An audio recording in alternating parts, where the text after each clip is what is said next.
제목, 대한민국 정치의 팽팽한 긴장.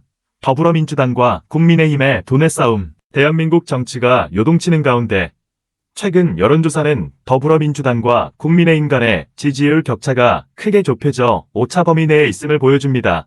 이는 국가의 두 주요 정치 세력 간 권력 경쟁이 점점 치열해지고 있음을 나타냅니다. 안녕하세요. 서울의 모든 소식을 전하는 서울 스포트라이트입니다.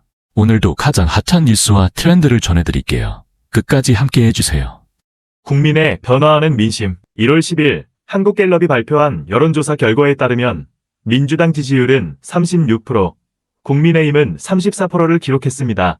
지지하는 정당이 없는 무당층은 19%로 나타났습니다.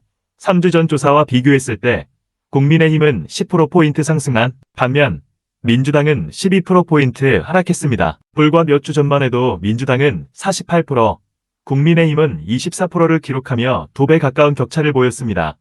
그러나 정권 교체 위기감과 복잡한 정치적 상황이 국면을 바꿨습니다. 지지율 하락의 원인, 한국갤럽은 여당 지지층이 정권 교체 위기감으로 결집했다고 분석했습니다. 탄핵소추안 가결, 체포영장 집행 불발 등 복잡한 정치적 대립 상황이 여기에 기여했습니다. 또한 민주당에 대한 중도층의 실망감도 지지율 하락의 요인으로 지목됐습니다. 익명을 요구한 한 여론조사 관계자는 윤 대통령 탄핵 이후 민주당의 여러 행보가 중도층에게 실망감을 줄 수 있다며 3주 만에 10%포인트 이상 하락한 것은 심각하게 받아들여야 한다고 말했습니다.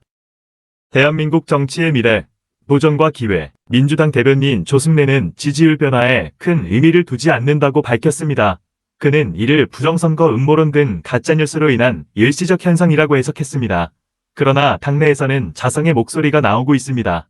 다수당으로서 국정 안정과 경제 민생 해결을 위한 적극적 노력이 부족했다는 자성론이 제기되고 있습니다. 차기 대통령 후보, 누가 선두를 차지할 것인가? 차기 대통령 후보 조사에서는 민주당 이재명 대표가 32%를 기록하며 선두를 달리고 있습니다. 고용노동부 김문수 장관 8%, 국민의힘 한동훈 전 대표 6%, 대구시장 홍준표 5%가 뒤를 이었습니다. 이번 조사는 전국 성인 1,004명을 대상으로 진행되었으며 표본 오차는 95% 신뢰 수준에서 3.1%포인트입니다.